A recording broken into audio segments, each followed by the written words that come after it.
Bon, alors aujourd'hui, je suis avec Jérémy Coleman. Il va se présenter à nous. Voilà, il me fait l'honneur de m'accorder un petit peu de son temps entre deux destinations où il fait vachement plus chaud, hein, Bangkok, Marrakech. Bon, là, c'est l'Alsace, ça vend moi du rêve.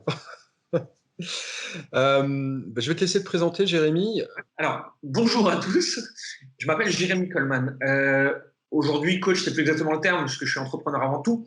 Mais j'ai créé avec Florian, mon associé, une entreprise de coaching, formation, accompagnement, dont le but est de transmettre aux entrepreneurs, alors essentiellement sur le web et des gens qui vendent du service, mais finalement pas que, des façons contre-intuitives et étonnantes et puissantes de vendre, avec quand même une dominante sur le fait d'attirer naturellement des clients à soi, des clients déjà convaincus et des clients, entre guillemets, qui viennent te voir en te disant « s'il te plaît, je veux acheter, comment on fait ?» C'est ça qu'on fait depuis maintenant 2 ans. Moi, avant ça, j'ai un passé en tant que freelance dans la stratégie digitale avec des grandes entreprises françaises, des agences, des influenceurs, plein de choses comme ça. Et encore avant ça, moi, j'étais blogueur professionnel dans la mode, dans le sport, dans la séduction, dans tout plein de sujets, ce qui fait que je suis dans le web et dans le digital de manière générale depuis une bonne dizaine d'années. Voilà pour les grandes lignes. Ok, c'est cool. Merci. Alors, il y a un truc qui me fait écho tout de suite. On va rentrer un petit peu dans le dur direct, sans plus de transition, je pense. Euh, Pendant très longtemps, j'ai considéré que le milieu du design et le milieu du marketing étaient opposés. Je t'explique. Pour moi, pendant longtemps, et je suis pas le seul hein, dans mon milieu, c'est pour un designer, donc un vrai designer, pas le designer, pas le graphiste. Voilà, si tu veux savoir la différence, tire à voir les autres vidéos, gentil public. Euh, pour nous, on considère qu'un bon produit se vend tout seul, en fait. Et là où j'ai vachement, moi, cheminé, d'accord, depuis quelques temps maintenant, c'est que j'étais dans l'erreur et que le marketing n'est pas l'ennemi, en fait, puisque le marketing, l'idée reçue, c'est tout ce qui est le mauvais marketing. C'est je te vends un truc dont tu n'as pas besoin, je te vends, je suis malhonnête, je ne te rends pas service client, en fait, je veux t'enfler. Et on utilise plein de stratégies obscures, voilà, ce que nous on appelle les dark patterns aussi, pour t'influencer, mais même pas là, c'est même pas de l'influence, parce que l'influence peut avoir quelque chose de, ça peut avoir du bon si c'est pour ton bien, c'est de la manipulation. Justement, quelle est toi, ta dominante forcément, tu dois pas voir les choses de cette façon-là, ou peut-être que si finalement, je ne sais pas. C'est quoi ta vision par rapport à ça? Est-ce qu'il faut absolument convaincre le public de la véracité de ton offre, quelle que soit la vérité au sein de ton offre, ou est-ce qu'il faut trouver un équilibre ou finalement aller faire quelque chose d'un peu plus vertueux? C'est quoi ta vision par rapport à ça? C'est une question hyper intéressante parce que je trouve que quand j'étais à Chiang Mai il y a quelques semaines de ça, j'avais en face de moi un mec qui avait une agence de design internationale. Donc, le mec, c'est une assez grosse pointure et on a débattu de ça en bouffant pendant 2 heures. D'accord. Tout on n'était pas tous d'accord, tu vois. Alors, avant tout, le marketing est toujours manipulation, mais manipulation n'est pas négatif.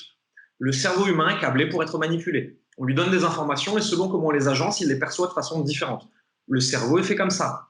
Manipulation, marketing, persuasion, tout ça, c'est un outil. En fait, donc tu peux choisir ce que tu fais avec. Ça te viendrait pas à l'idée de dire d'un couteau qu'il est gentil ou qu'il est méchant. Bien Parce sûr. que tu peux couper des légumes avec et faire une salade ou tu peux planter quelqu'un. Le marketing, c'est la même chose. Tu fais ce que tu veux. Aujourd'hui, pour moi, un bon produit ne se vend pas tout seul, tout simplement parce que si tu n'es pas capable d'en expliquer les bénéfices, et les bénéfices ne sont pas les qualités, ne sont pas le contenant, la contenance, etc. Hein. Si tu ne peux pas expliquer à ton audience les bénéfices de ton produit, comment il peut savoir, premièrement. En dehors de ça, un bon produit se vend tout seul s'il est capable d'être mis devant la bonne audience. Je prends le meilleur produit du monde, je le fous au milieu du désert là où il n'y a personne, il ne se vendra pas. Donc, il faut, même si ton produit est extraordinaire, il faut le mettre devant des gens. Donc là, on est déjà dans le marketing. Tout simplement. Le marketing commence déjà là, tu vois.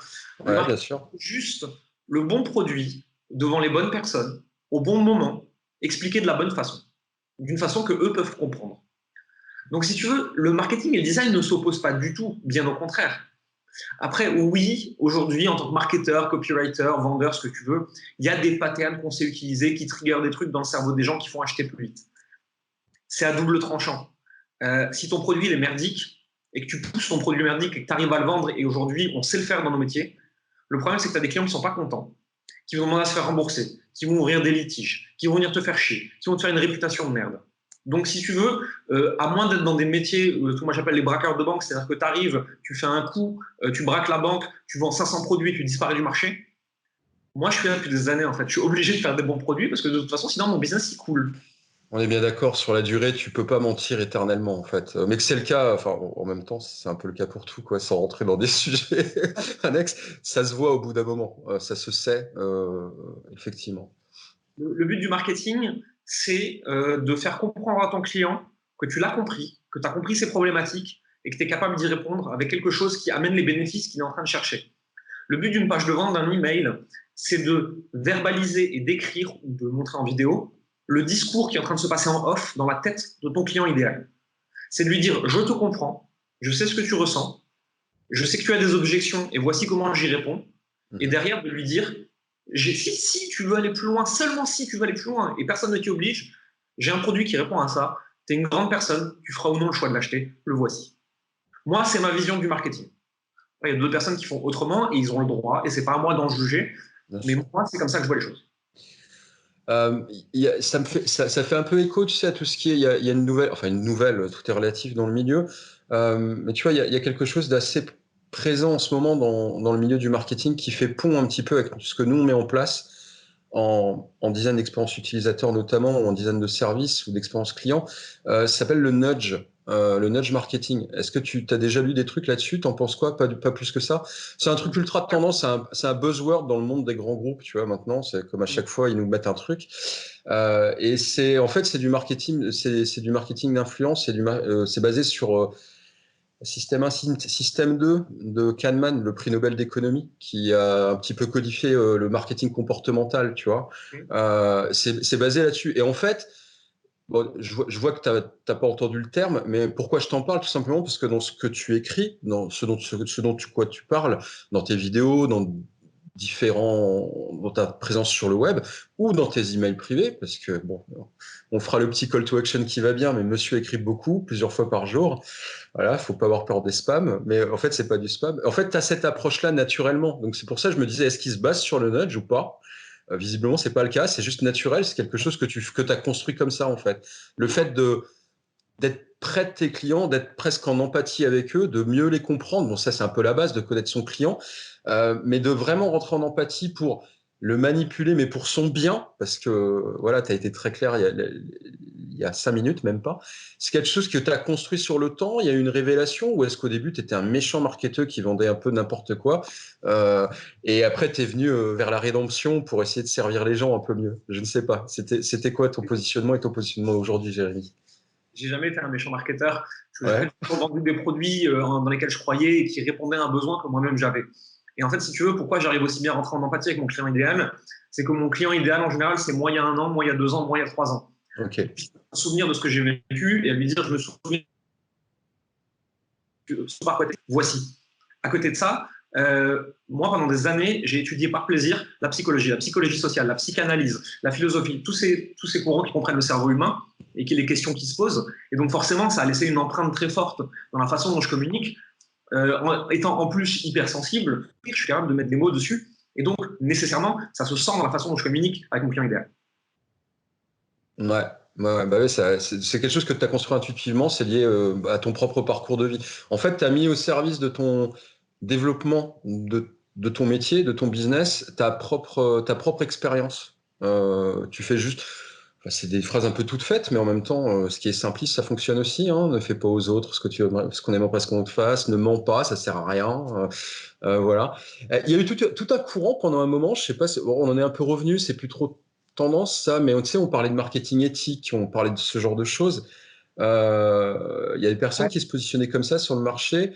Est-ce que ça, c'est encore t'étais Bon, plutôt affilié à ça non, pas ou tu du regardais ça tout. un petit peu de côté? Enfin, je sais pas. Non, je regarde ça de côté, mais en fait, j'en parlais en conférence à Bangkok il n'y a pas longtemps, et c'est ce que je te disais au début, tu vois. Hmm. Marketing éthique, pour moi, ça voudrait dire, si on utilise ce terme, qu'il y a un marketing qui n'est pas éthique.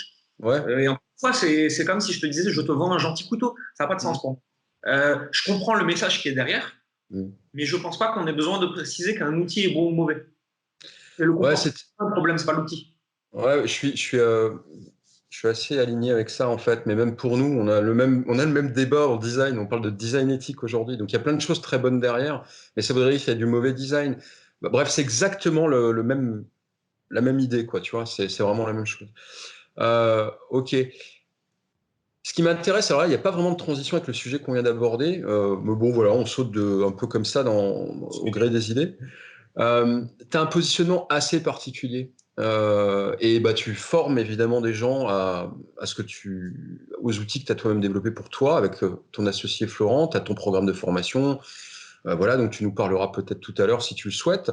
Euh, Qu'est-ce qui t'a amené à vouloir partager ça en fait? Parce que tu trouves un business qui marche pour toi, tu vois, tu faisais du done for you ou tu avais ta petite agence, tu étais à ton compte, seul ou associé. Voilà, moi j'ai eu un associé aussi pendant un temps. Euh, Qu'est-ce qui a fait que tu as voulu donner ça aux gens? Parce que tu pouvais juste te contenter de mettre en place tes routines, Ouais. de bosser pour tes grands comptes et basta quoi. Ouais, puis tu gagnes plus d'argent en faisant ça en plus, hein. Bah ouais, voilà. En fait, c'est la relation client qui me manquait. C'est que quand tu es quand t'es en agence, quand tu es avec des grands groupes, etc., celui qui paye, celui qui décide et celui qui applique, c'est trois mecs différents. Ouais. C'est incroyablement casse-couille dans le process, incroyablement casse-couille dans la relation avec les gens, dans l'engagement qu'ils ont envers ce que tu leur transmets, etc. Et moi, j'avais un peu vécu le milieu de l'infoprenariat et du web pendant des années d'études et post-études. Et je me rappelais qu'en fait, on avait une relation qui était complètement différente avec les gens. Et cette relation-là qui me manquait, j'en avais marre en fait d'être vu comme un larbin extrêmement bien payé. J'en avais marre d'être leur clown qui paye des sommes astronomiques pour qu'ils les distraient pendant quelques semaines, quelques mois, pour que de toute façon ils appliquent que 10% du truc. Y en a qui appliquent un peu plus, ils ont des résultats, d'autres qui appliquent pas, ils n'ont pas de résultats, ils viennent gueuler ensuite. Ça me cassait les couilles, j'en avais marre de vivre ça. Et je savais que si je revenais vers du one-to-one, ouais, au moins au début en tout cas, je serais beaucoup moins payé, ça prendrait plus de temps à se lancer, etc. Mais je savais que j'aurais une relation humaine beaucoup plus intéressante, beaucoup plus stimulante avec les gens que j'avais en face de moi. Et c'est ça que je voulais en fait. Et c'est pour ça que j'ai rebasculé de ce côté-là. Donc j'essaie de reformuler un petit Ouais, peu. En fait, c'est que tu avais un souci d'utilité. Tu voulais te sentir plus utile, donner plus de sens à ce que tu faisais. ouais, déjà, Pourtant, pourtant, tu avais moins d'impact quand on sert les grands groupes. Enfin, je me fais un peu l'avocat du diable parce que j'en reviens aussi, moi, des grands groupes. En fait, je travaille beaucoup pour eux. Et bah, voilà, mais tu as plus d'impact quand tu bosses pour les grands groupes, ne serait-ce que par la force de frappe qu'ils ont. Euh, voilà, c'était plus ça, c'est tu dis ok, c'est bien beau, mais ils en font rien, ou ils m'écoutent pas, ou les conditions sont compliquées, ils appliquent pas ce que je leur donne. En fait, la valeur que tu leur transmets ne l'applique pas, ou pas complètement. C'est ça qui te mettait un peu en souffrance professionnellement, ou est-ce que c'est plus le sens, ou est-ce que c'est vraiment la relation typique qu'on peut avoir avec certains très gros acteurs qui est lié à l'inertie, à ouais, des postures, etc. Et au fait que oui, on est un peu. Tu parlais de couteau tout à l'heure. Ben, quand tu es prestat, parfois, hélas, tu es un peu considéré comme un outil et pas vraiment comme un partenaire. Est-ce que tu étais sur et quelle sensation? c'est surtout en fait l'impression en fait d'avoir troqué le salariat que j'ai toujours fui contre un salariat déguisé avec des Ouais, gens qui prenaient de haut et qui s'en foutaient, peu importe les sommes qu'ils te payaient. Parce que de toute façon, celui qui te prend de haut, c'est pas celui qui te paye, hein, c'est son service comptable, il en a rien à secouer lui. exact. J'en avais marre de cette relation, j'en avais marre de cette posture. Perte de sens un petit peu, tu vois, mais bon, je m'amusais quand même bien dans ce que je faisais. Ok. C'est juste que j'avais plus envie de cette relation-là, j'avais envie d'une relation qui était beaucoup plus saine dans le travail. J'avais envie de ne pas avoir de patron au-dessus de la tête, d'avoir des partenaires qui étaient en face de moi plutôt, tu vois, au lieu d'au-dessus. Et Mm. j'avais envie de changer de relation professionnelle avec les gens, quoi. Et ça c'est un peu le fantasme de tout entrepreneur ou tout freelance ou auto-entrepreneur qui a son compte depuis un petit bout de temps, débutant ou à son compte, tu vois. Même moi aujourd'hui, ça fait plus de 10 ans et je cours encore un peu après à ça, d'avoir un vrai partenaire. Bon, j'ai des clients qui sont sympas, mais avec qui ont travaillé depuis un moment. Mais tu as envie de plus, tu as envie juste de bosser presque comme si tu bossais avec des amis, enfin des potes, Ouais. enfin bref, voilà. Euh, des gens comme toi y parviennent et c'est cool. Combien de temps ça t'a pris de faire le switch en fait Parce que bah c'est vrai qu'il y a du storytelling. Voilà, tu dis bah Et voilà j'ai fait ça, j'ai fait ça, j'ai fait ça. Ok, c'est cool. Mais en fait combien de temps ça t'a pris Parce qu'au final, au début, quand tu as décidé de faire ce pivot, tu étais seul encore à cette époque-là. ouais. Tu n'avais pas encore ton associé, tu t'avais pas encore rencontré Florent. Entre le moment où j'ai arrêté d'être freelance et le moment où je peux dire que j'ai vraiment commencé à gagner de l'argent en tant qu'entrepreneur indépendant, Ouais, il a dû se passer un an. ouais, Un an à peu près. Voilà. Les 3 premiers mois, ils étaient atroces. Les 3 suivants, je commence à avoir les déclics. Et les 6 mois qui ont suivi, j'ai compris des choses et j'ai pu le développer, etc. Et au bout d'un an à peu près, entre la fin du freelancing et du consultant, etc., et le début de mon autre activité, un an après, je commençais à gagner vraiment de l'argent.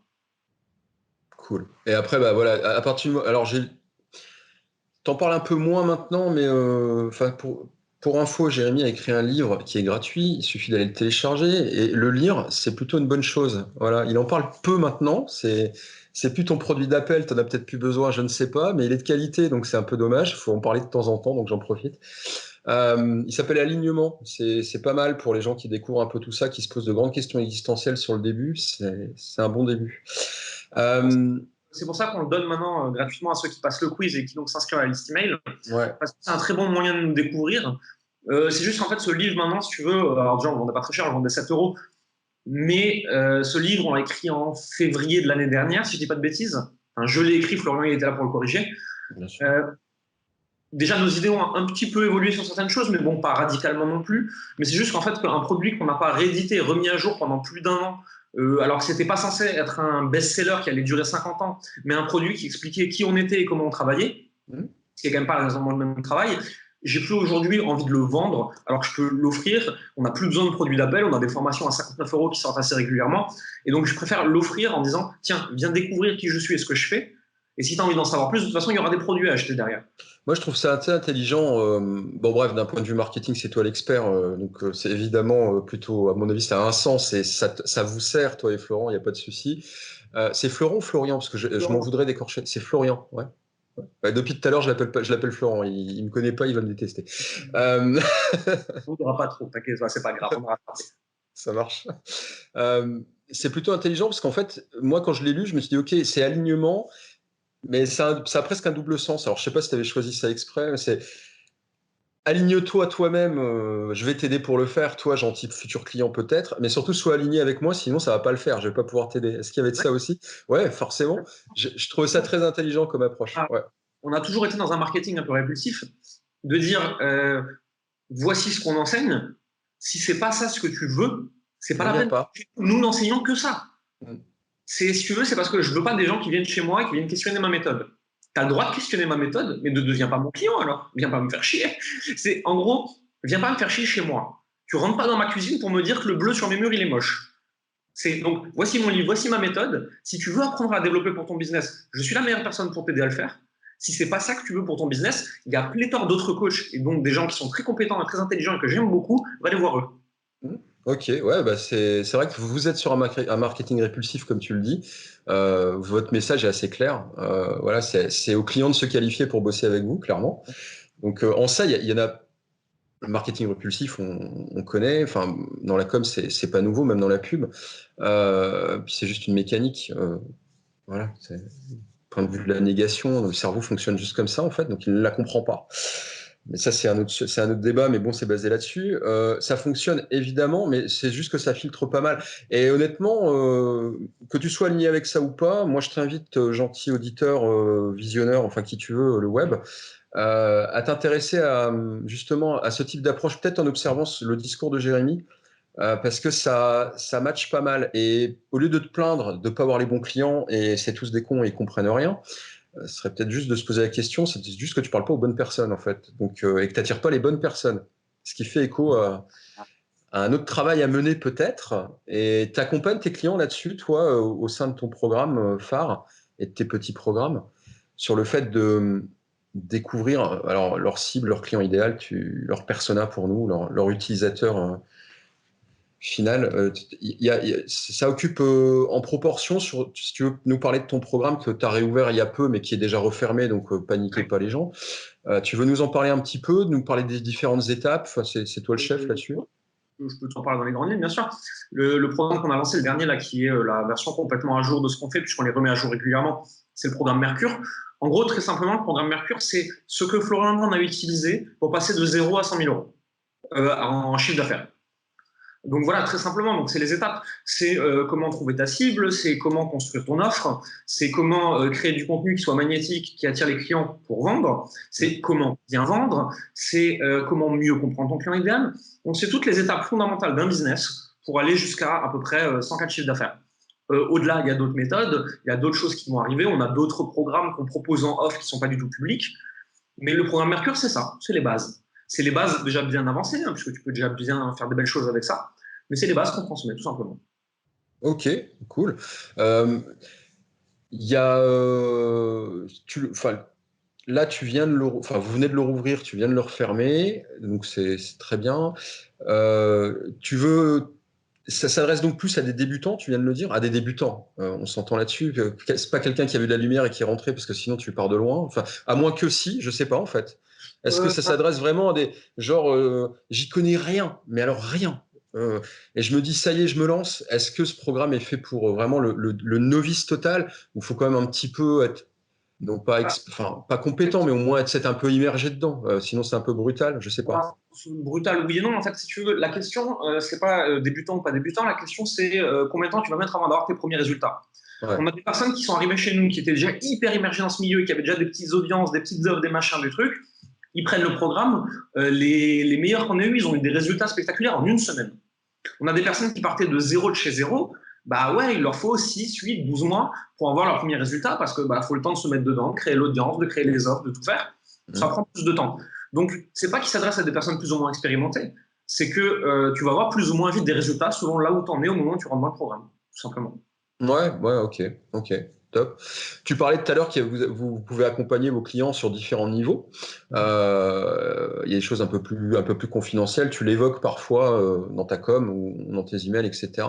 Il y a quelque chose que tu as lancé en 2020. Alors, tu communiques peu dessus, certes, mais tu en as quand même parlé. Donc, tu communiques de façon partielle dessus. C'est quelque chose que tu portes seul, ça, il me semble. Ta logique de networking et de cercle, tu as envie de... Sans rentrer dans le détail, si tu n'as pas envie, et parce que c'est confidentiel, etc., qu'est-ce qui a porté cette envie-là, justement? Pourquoi? Parce que voilà, tu as le business de la formation, tu accompagnes tes clients, ça se passe bien, ils deviennent entrepreneurs, vous bossez ensemble, tu les accompagnes. Mais pourquoi aller vers ça nourrit quoi chez toi et quel sens ça peut avoir pour peut-être la personne qui nous écoute, qui a envie de rejoindre ou de postuler à ce type de cercle? Alors, toute la partie networking, en fait, c'est une envie profonde qui me suit depuis des années. Ouais. J'ai un gros réseau aujourd'hui personnel. J'ai la chance de connecter très facilement avec les gens. C'est pas du tout un truc qui était inné chez moi, c'est un truc que j'ai appris en modélisant des gens qui le faisaient très bien. Et en fait, si tu veux, je l'avais dans un coin de la tête, j'avais envie de faire un truc avec ça pendant des années, je savais pas trop comment, pourquoi, etc. Jusqu'au moment où il y a plein de grands entrepreneurs que je connais qui, à chaque fois qu'ils me croisaient, me disaient espèce d'imbécile, si tu lances pas un truc dessus, je te tape. Et des gens qui sont des entrepreneurs très très avancés. Ouais. Et au bout d'un moment de sa force, ça finit par faire écho et je fais bon, allez, je vais faire un truc. Et moi, ce qui m'a le plus manqué pendant des années et qu'aujourd'hui j'ai réussi à construire, c'est d'avoir un réseau que tu vois régulièrement de personnes qui sont au même niveau que toi, aussi avancées que toi, plus avancées que toi, pour pouvoir échanger des idées, pour pouvoir échanger des problématiques, pour pouvoir croiser des opportunités, plein de choses comme ça. Et donc, les premières étapes ont été de lancer des cercles d'affaires. On ne peut pas en dire beaucoup plus parce que c'est complètement privé. Ça, par contre, on l'a fait de façon complètement top secrète. Mais en gros, c'est des entrepreneurs qui se réunissent tous les mois, tous les 2 mois, tous les 3 mois, selon les trucs, pour manger ensemble et pour faire des tables rondes ensemble autour de problématiques business selon leur niveau d'avancement, puisque c'est par niveau. Et à côté de ça, je fais aussi du coaching maintenant en networking sur comment créer le réseau dont tu rêves pour obtenir les opportunités que tu veux obtenir. Je l'ai fait seul parce que Florian, ça l'intéresse pas plus que ça. Et bien que lui, des choses de son côté, dans le rachat d'entreprises à l'international notamment, qui pareil, moi, c'est pas mon sweet spot. Donc en fait, assez rapidement, on a discuté ensemble, on a dit, écoute, cette entreprise qu'on a en commun, on s'éclate tous les deux dedans. Toi, tu as envie de faire ça, moi, j'ai envie de faire ça. L'autre n'a pas envie de faire avec. Donc écoute, on va le faire à côté, en parallèle. Mais ça nourrit juste un truc qui est, moi, c'est une de mes grandes forces, le networking. J'aime vraiment beaucoup ça et ce serait bête de ne pas le transmettre. Et donc, je me suis dit, bon, écoute, je vais créer des offres. Certaines ont été très, très, très bien reçues, d'autres un peu moins. Et puis, je continue à lancer des petites choses là-dessus. Mais avant tout, c'est pour mon plaisir, en fait. Ça m'amuse de le faire. Je m'amuse énormément à faire ça. Et donc, je vais continuer à le faire tant que ça m'amuse. Bah, top. Top. Tu prends beaucoup de plaisir aujourd'hui à construire tes projets, que ce soit en collaboration avec ton associé actuel ou de façon autonome, là, comme tu viens de nous le dire. C'est un peu le but, hein, au final, quand tu as ton entreprise qui tourne, tu prends du plaisir et c'est cool. Ça te permet juste de libérer du temps pour faire ce que tu aimes ou lancer de nouveaux business ou aller te balader dans la nature ou faire ce que tu aimes, en fait, en général. Il n'y a pas de jugement là-dessus. Et c'est cool, en fait. On vise tous un peu par cette espèce d'idéal de vie, quelque part. Où est-ce où est-ce que les pas de Jérémy vont l'emmener dans les mois à venir, dans les années à venir? C'est quoi ton envie? Puisque ça change, hein, on apprend aussi de mois en mois. Voilà, ce qu'on avait envie il y a 3 ans, bah, ça peut changer. Est-ce que, alors sans rentrer, si on peut d'ailleurs, on peut parler de vision, je sais pas si tu en as une, si tu as un plan, ou des choses plus simples, c'est-à-dire qu'est-ce que tu as envie toi, dans quoi tu t'orientes naturellement dans les jours qui vont venir, dans les mois qui vont venir? Alors, moi, en fait, si tu veux, je prends un peu le contre-pied légèrement de tout ce qui est raconté aujourd'hui sur le marché, ou même d'ailleurs de ce qu'on enseigne, parce que ce qu'on enseigne, moi, j'y suis passé, j'en suis ressorti. Bien sûr. C'est que on dit toujours aux gens, il te faut ta vision à 10 ans, 5 ans, 3 ans, 1 an, 12 mois, 3 Ouais. mois, machin. C'était très vrai quand j'étais en phase de construction du business. Aujourd'hui, on est en phase de stabilisation et de croissance, où c'est beaucoup plus facile à voir le long terme, tu vois, aujourd'hui pour nous que ça l'était à l'époque. Moi, aujourd'hui, en gros, j'ai une vision à 10 ans et une vision à 12 heures. Ouais. C'est-à-dire, je peux être dans 10 ans et je sais ce que j'ai à faire chaque jour pour prendre le maximum de plaisir. Et quand j'ai des grandes décisions à prendre, la seule question que je me pose, c'est OK, est-ce que ça me rapproche de ma vision à 10 ans? Est-ce que ça me fait stagner ou est-ce que ça m'en éloigne? Toutes les réponses étant OK, c'est juste qu'il faut faire les choix en conscience. Moi, à 10 ans, très simplement, je me vois toujours à faire du business parce que ça m'éclate profondément. Je pense que je vais gagner beaucoup plus d'argent, mais finalement, je m'en fous. J'en ai largement assez aujourd'hui. Et si tu veux, je veux plus d'argent pour avoir plus d'impact, pour pouvoir faire plus de choses, etc. Mais pas pour avoir plus d'argent dans la poche. Je n'en ai pas besoin. Je serais content de l'avoir hein, si on me le donne, hein, mais Oui, bah voilà. c'est fondamental. J'ai déjà tout ce que je veux aujourd'hui. Ma vie actuelle, elle est déjà pile comme je veux. Genre vraiment, toute la suite, c'est que du bonus pour moi. Vision à 10 ans, oui. J'ai envie d'avoir une grosse partie dans ma vie qui sera le give back, où je veux créer une fondation pour les enfants et faire beaucoup de choses à travers le monde pour ça. Je veux une grande maison en bois proche des montagnes avec des animaux. Je veux des choses comme ça. J'ai pas encore Avec des chèvres? Est-ce que tu veux Oui, des chèvres? chèvres. Oui. Bon, les chèvres et le sautiment, faut comprendre, hein, Il faut me suivre un petit peu, faut qu'on s'habitue. c'est ça. Donc voilà, j'ai une vision à 10 ans là-dessus. Et derrière, en fait, mon but, c'est juste de tous les jours continuer à m'amuser et à faire ce que j'aime. Aujourd'hui, le métier que j'ai construit, c'est profondément ce que j'aime le plus faire. Donc je vais juste continuer à le faire. Et vu que j'aime ça et que je le fais bien, nécessairement, avec le temps, j'aurai de plus en plus de résultats. C'est pas plus compliqué que ça pour moi. Maintenant, quelqu'un qui se lance, effectivement, c'est bien d'avoir toutes les étapes de ton plan. Parce que c'est beaucoup plus facile pour atteindre ton plan si tu sais par où tu dois passer.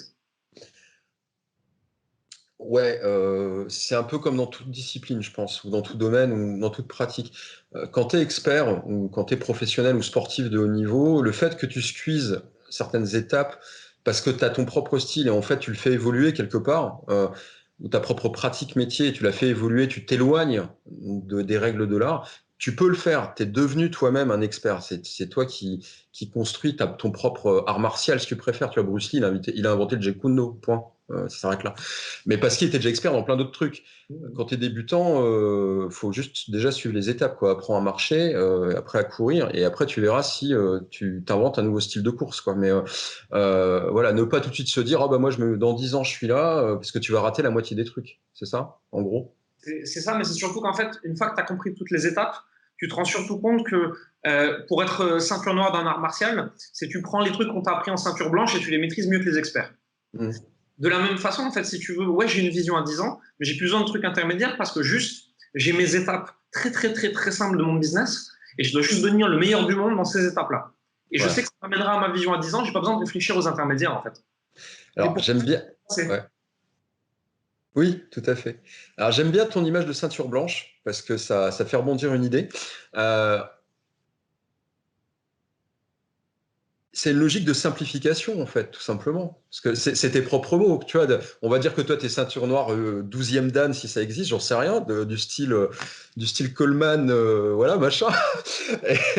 Et en fait, ce que tu es en train de dire, toi qui as fondé cet art et qui est maître de cette école, tu es en train de te dire, bah, en fait, si tu veux atteindre mon niveau, c'est tout bête, tu m'écoutes à la ceinture blanche et tu le répètes 1 million de fois, plutôt que de rester sur des trucs complexes intermédiaire. Au final, l'expertise, c'est revenir au basique à 100%. Et de te concentrer que sur quelque chose de très simpliste. Ouais, à 100%. Aujourd'hui, nous, on a un business qui est extrêmement simple. C'est-à-dire que oui, j'ai un ordinateur portable parce que c'est confortable, mais je pourrais gérer 100% de mon business depuis mon téléphone. En quelques heures par jour seulement. Je peux absolument tout faire. Notre logiciel d'email, c'est un des plus simples du marché et c'est un des moins chers. J'utilise Facebook, YouTube. Le reste du temps, je le fais au téléphone ou sur WhatsApp ou sur Facebook Messenger. J'ai un business qui est extrêmement simple.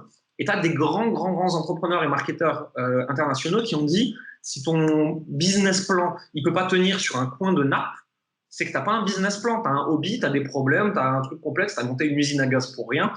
Et attention, dans nos métiers, parce que dans d'autres métiers, c'est peut-être différent, hein, j'en sais rien. Dans nos métiers, ton business, il doit normalement tenir sur 5 lignes. Ok. C'est ce que je fais. 5 lignes. C'est 5 lignes sur une nappe. C'est bien. C'est suffisant. Je crois que c'est Dan Kennedy, un grand copywriter américain, qui avait dit c'était quoi? C'est The $1 million napkin. La serviette pour $1 million. Tu vois. $1 million, ouais. Et effectivement, c'est vrai. Tu vois. Moi, aujourd'hui, mon business, c'est quoi? J'ai un moyen de me faire découvrir. C'est des interviews, c'est des ajouts sur Facebook, Instagram, des choses comme ça. J'ai un moyen que les gens ils apprennent à m'aimer. C'est d'autres vidéos sur les réseaux sociaux et c'est des emails. J'ai un moyen qu'ils achètent, c'est un call to action dans mes produits. Voilà, ça c'est mon business. Mon business tient là-dessus. C'est pas compliqué. 3 choses. Pas compliqué à comprendre. Prends des notes. Ça, tu vois, c'est pas compliqué. Alors, derrière cette simplicité, j'aimerais bien souligner un truc quand même, parce que il y a 3 étapes elles sont simples. C'est vrai que c'est simple. D'ailleurs, que ce soit toi ou même d'autres coachs, voilà, les méthodes sont simples. Chacun a la sienne, sa dominante, etc. Elles sont toutes bonnes. Il faut juste trouver la personne avec qui tu es aligné, ou tu as envie de marcher un petit peu à ses côtés. C'est pas ça le truc. Il n'y en a pas une meilleure que l'autre, en fait. Par contre, toutes ces méthodes sont simples. Mais ce qu'il y a derrière ce que vient de dire Jérémy, il y a énormément de volume de travail. Parce que tu restes dans des choses simples, certes, mais il faut voir le nombre d'actions que tu fais, le nombre d'écrits, ne serait-ce dans tes emails, et le nombre de statuts, par exemple, qui est un apporteur de trafic pour toi, Instagram, que tu publies par jour. Donc, il y a quand même une masse de travail. C'est pas juste, tu vois, je balance un email, je fais coucou une fois par mois ou une fois tous les 6 mois, un peu comme moi, en fait, en vidéo, et j'attends que ça arrive. Visiblement, c'est pas ça qu'il faut faire. Tu vas pas me dire l'inverse. Ça dépend. Il n'y a pas de il faut, il n'y a pas de règle. Okay. Moi, j'ai construit un truc qui correspond à mon style. Moi, quelqu'un qui me dit en permanence, putain, tu produis tellement de contenu. Moi, j'ai pas l'impression. C'est facile pour moi. Ouais. Cette méthode que moi j'ai développée pour moi est facile pour moi. Il y a des gens qui font différent. Hein. Je connais des gens qui n'envoient quasiment pas d'emails, qui font des plus gros chiffres d'affaires que moi. Je connais des gens qui font 2 fois plus de contenu que moi, qui ont un chiffre d'affaires qui est 3 fois inférieur au mien. Il n'y a pas de règle absolue. Il faut trouver un moyen qui te correspond à toi pour être découvert, pour que les gens puissent tomber amoureux de toi et pour qu'ils achètent. C'est les 3 trucs qu'il te faut. Moi, le mien, c'est beaucoup de contenu. C'est beaucoup d'heures de production de contenu, c'est vrai. Mais vu que c'est facile et que c'est du plaisir pour moi, j'ai pas l'impression de travailler, donc c'est pas un problème. Ouais. Faut trouver son truc. Maintenant, ce que je répète tout le temps, on vous dit, tu vas quasiment pas travailler. En fait, tu n'auras quasiment jamais l'impression de travailler. Travailler, ça veut pas dire que tu fais rien et que tu restes à regarder Netflix toute la journée. Ça arrive de temps en temps et tant mieux, mais on est bien d'accord. Ouais, le mot travail, c'est juste que tu fais un truc qui te plaît. Du coup, bon, à la base, si tu te lances à ton compte, quelle que soit ton activité, t'es censé, enfin, tu te lances pas sur une idée qui te repousse normalement, ou alors j'ai pas tout compris. Mais effectivement. Après, il y a un piège dans lequel on peut tomber. Moi, je le sais parce que je suis tombé dedans. Tu te mets à ton compte, tu vois, et bah, c'est un peu ce que tu disais tout à l'heure quand tu disais j'ai répliqué un salariat quelque part, déguisé ou pas. Moi, tu vois, le constat que j'ai fait, je l'ai réalisé assez récemment. Hein, ça fait, on va dire bien 1 an seulement, voire 2, mais pourtant ça fait plus de 10 ans que je suis à mon compte. Je me suis aperçu que certes, j'étais à mon compte. D'ailleurs, j'utilise le mot à mon compte. Tu vois, c'est assez significatif. Je me suis jamais qualifié comme entrepreneur, par exemple, et ça avait un sens. Je me suis juste. Alors oui, je suis maître de mon temps, je suis maître de mes choix. Par contre, tu peux être entrepreneur, auto-entrepreneur, à ton compte, freelance, tu mets ça comme tu veux, consultant, tu appelles ça comme tu veux, mais tu peux répliquer exactement le même schéma que si tu étais salarié. Et donc, d'avoir exactement le même frame, les mêmes contraintes, etc. Est-ce que c'est quelque chose que tu as réalisé aussi, ça, la prison de l'entrepreneur, en fait, tout simplement, de répliquer quasiment le même comportement, tu vois, le même schéma, et après, tu comprends pas, tu te prends un mur dans la tête et tu es aussi malheureux qu'avant que tu te mettes à ton compte, quelque part. C'est quelque chose que toi, tu as traversé ou que tu observes aussi? Non, enfin, je l'ai moins traversé, mais parce que je le voyais arriver. Mais en fait, c'est ce qui se passe quand tu crées ton entreprise et que tu travailles dedans, au lieu de travailler dessus. C'est qu'en fait, tu te crées ton propre salariat. Si tu passes ton temps à remplir les obligations de ce que tu as vendu, c'est 100% toi qui le fais. Si c'est pas automatisé, si ça dépend du temps que tu y passes, si tu n'as personne pour le faire avec toi, etc., en fait, oui, tu es à ton compte, mais tu es salarié de ta propre boîte. Tu n'es pas entrepreneur. Un entrepreneur, c'est quelqu'un qui peut dégager du temps pour travailler sur les stratégies de son business et pas être dedans à appliquer ce qu'il a vendu. Sinon, effectivement, très vite, tu vas te retrouver bloqué par ton temps, bloqué par la charge de travail, tu vas être à bout de nerfs, et en fait, tu auras toutes les contraintes de l'entrepreneuriat avec toutes les contraintes du salariat. Et ça, c'est vraiment merdique quand on arrive là. Je confirme. L'argent ne fait pas tout, en fait, hein, clairement. Donc, ça peut être très merdique, ouais, on est bien d'accord.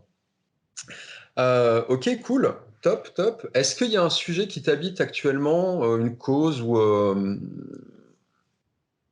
un sujet sur lequel tu souhaites porter notre attention? Ça peut être du business ou pas d'ailleurs. Je sais pas. T'as un sujet qui te passionne en ce moment, à part le fait de se plaindre de la chaleur en Alsace? C'est vrai que là, il fait relativement nuit. Hein. J'ai la fenêtre devant moi, c'est pas terrible, terrible. Ouais, pareil, ouais. Il y a, il y a beaucoup de sujets sur lesquels on pourrait attirer l'attention, etc. Si tu veux, c'est beaucoup de sujets extérieurs à nous. Et j'aime bien ne pas me concentrer sur des choses qui sont extérieures à moi parce que je pense qu'avant tout, il faut se changer soi pour faire changer le monde. Et aujourd'hui, c'est un de mes messages clés, un de mes messages de fond en dehors du business, c'est le fait d'être soi. Et il y a plein de gens qui disent oui, mais moi je suis moi. Non, non. Toi, tu es toi à cause des conditionnements de la société, de ta famille, de ce que tu trouves normal, de ton groupe social, etc. Et le sujet, c'est comment réussir à être soi. Qui es-tu quand personne ne te regarde? Et une personne qui arrive à être vraiment elle, et d'ailleurs c'est la définition de la vulnérabilité de Brené Brown, qui est la chercheuse mondialement connue sur le sujet, qui dit la vulnérabilité, c'est être capable d'être soi dans l'incertitude de la réaction de l'autre. Et ça, c'est mon sujet du moment, c'est comment être vulnérable, comment être vraiment soi, comment parler de ses émotions, comment parler de ce que tu vis, de ce que tu ressens, pour être plus authentique, pour être plus aligné, pour être vraiment toi. Et je trouve que ça crée par ricochet des choses extraordinaires dans ta vie, dans tes relations, dans ton business et dans ta capacité de faire des choses plus positives pour le monde. Je pense qu'il faut commencer par soi. Alors, ouais, c'est un sujet qui est assez visible en ce moment dans le milieu du dev perso, coaching, business, etc. Je l'entends beaucoup. Ça me parle forcément parce que c'est aligné avec ma perception de mon métier, en fait, design. En fait, la phrase, enfin, tu vois, tu l'as exprimé à ta façon. Il y a Julien Musi aussi qui en a parlé assez récemment dans une interview ou un mastermind, je sais plus ce que c'était.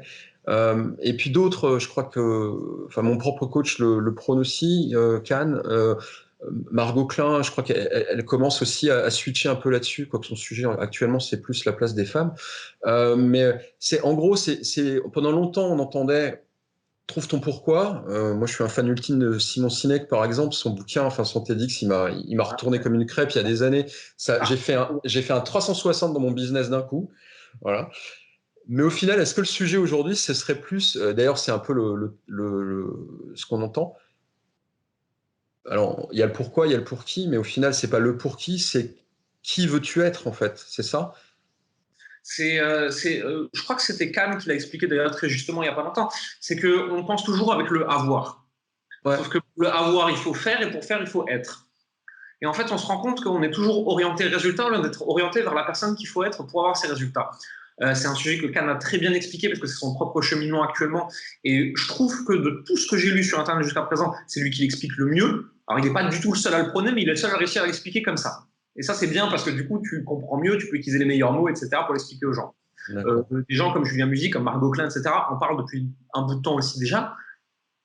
C'est juste qu'en fait, on a trouvé une nouvelle façon d'expliquer l'histoire du pourquoi et du pour qui est pour clair pour tout le monde. Il y a plein de gens qui pensaient que le pourquoi, c'était il fallait une puissance divine de je veux sauver la planète. Et le qui, c'est pour sauver tous les petits enfants qui sont en train de mourir de faim dans le monde. Non, non. Pour qui tu le fais, c'est quels sont tes drivers? Pour qui sont tes drivers à toi? Qu'est-ce qui, toi, te pousse à te lever le matin? Moi, les miens, ce n'est pas des drivers interplanétaires. Hein. Moi, mes premiers drivers, c'était de prouver à mon père que je pouvais le faire. Et ensuite, derrière, c'était d'être assez libre financièrement, assez indépendant pour que la personne avec qui j'étais et que j'aime puisse avoir tout ce qu'elle veut. Si tu veux, c'était ça mes drivers. Mes drivers, c'était pas moi au final, tu vois. Et ça, on disait long sur moi quelque part.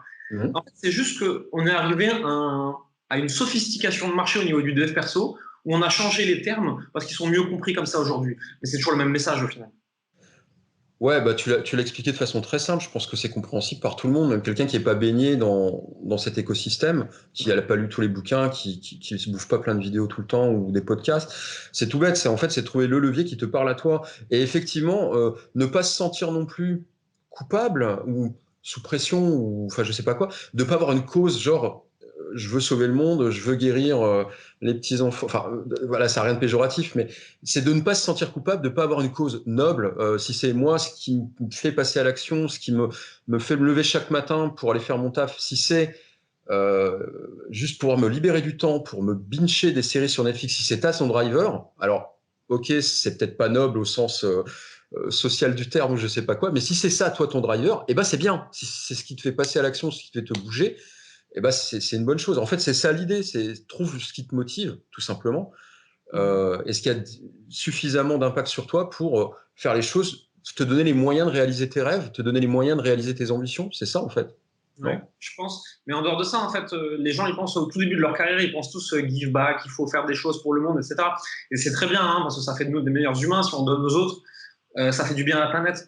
Mais aujourd'hui, la planète, elle est dans des situations, que ce soit écologiques, sociales, tout ce que tu veux, au niveau planétaire, sur plein de sujets, vraiment, vraiment merdiques. Je pense pas que ce soit des petits individus qui vont donner 1 heure de leur temps, qui vont faire le switch radical des choses. C'est mon point de vue très personnel, il n'engage que moi. Je dis pas que ça ferait pas du bien, attention, hein. Je dis que ça va pas changer le problème radicalement.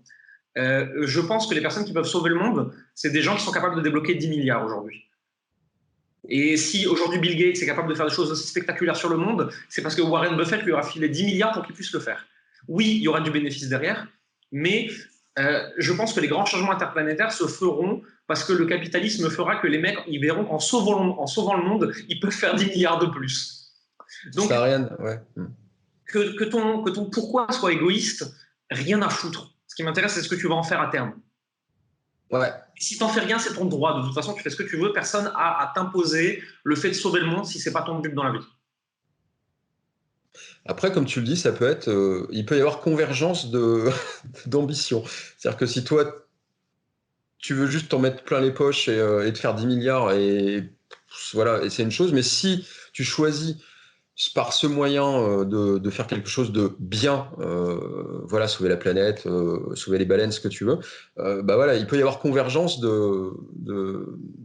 ouais, d'objectifs, tout simplement. Donc ça peut être aussi une bonne chose. Mais c'est pour moi encore mieux, en fait, parce que de toute façon, en fait, si tu veux, quand les gens ils verront qu'ils peuvent allier leur objectif personnel avec un objectif plus grand qu'eux, là, ça va se faire très vite. Hein.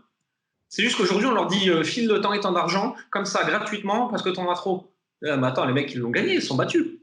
On leur dit on a besoin de toi pour développer un produit qui va sauver la planète, et tu vas prendre 10 milliards de bénéfices au passage, tu vas voir qu'ils vont les débloquer beaucoup plus vite. Hein. Ok, je comprends mieux ton histoire de fondation du coup. Non, bah, Alors, en l'occurrence, une fondation qui va aider les enfants, a priori, je ne vais pas me mettre plein les poches. Hein. non, c'était une boutade en fait. J'avais compris. T'en as déjà parlé par ailleurs, c'est pour ça que je me suis permis. Ok, top, Jérémy. Bah écoute, à mon niveau, c'était bien cool. Je pense que pour les gens qui connaissaient pas plus que ça le coaching business, le dev perso, etc. C'est une bonne entrée en matière. Moi, je suis très content de t'avoir eu toi comme premier représentant de ce monde-là. Voilà. Et bah, où est-ce qu'on peut, si on veut travailler avec toi, ou au moins être exposé pour avoir l'opportunité de travailler avec toi quand on aura réouvert tes inscriptions, comment est-ce qu'on fait? Évidemment, il y aura comme classiquement, je mets tout dans ce qu'il faut dans la description, etc. Mais voilà, où est-ce qu'on te retrouve si on veut t'exposer à toi? Le plus simple, c'est sur la liste email, en fait. Donc, tu vas sur notre site, morata-coleman.com. Ouais. En haut, tu as un quiz. Tu passes le quiz, c'est pour connaître ton profil d'entrepreneur et le potentiel de ton entreprise. Nous, derrière, en fonction de tes réponses, on va t'aiguiller soit vers un de nos produits, soit pas du tout, mais en te donnant quand même quelques conseils de ce qui, d'après nous, est bon pour toi. Quand tu fais ça, tu es automatiquement inscrit à la liste email. Tu reçois automatiquement le livre gratuitement, en plus, alignement dont on parlait avant. Et derrière, tu es exposé à tous mes contenus. Sinon, après, je suis un peu sur tous les réseaux sociaux, Jérémy Coleman, hein, partout pareil. ça peut être intéressant pour me découvrir d'une autre façon. Mais notre canal privilégié de communication, nous, c'est l'email. Ouais, l'email. Voilà, je suis inscrit à la liste aussi. C'est sympa. Il y a de tout, hein. T'attends pas à ce que ce soit non plus une encyclopédie tous les jours. C'est assez perso. C'est le style.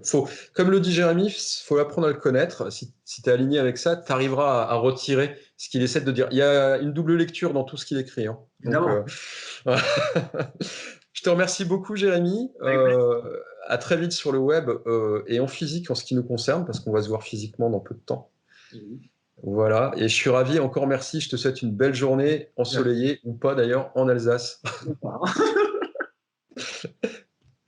Bye. Bye.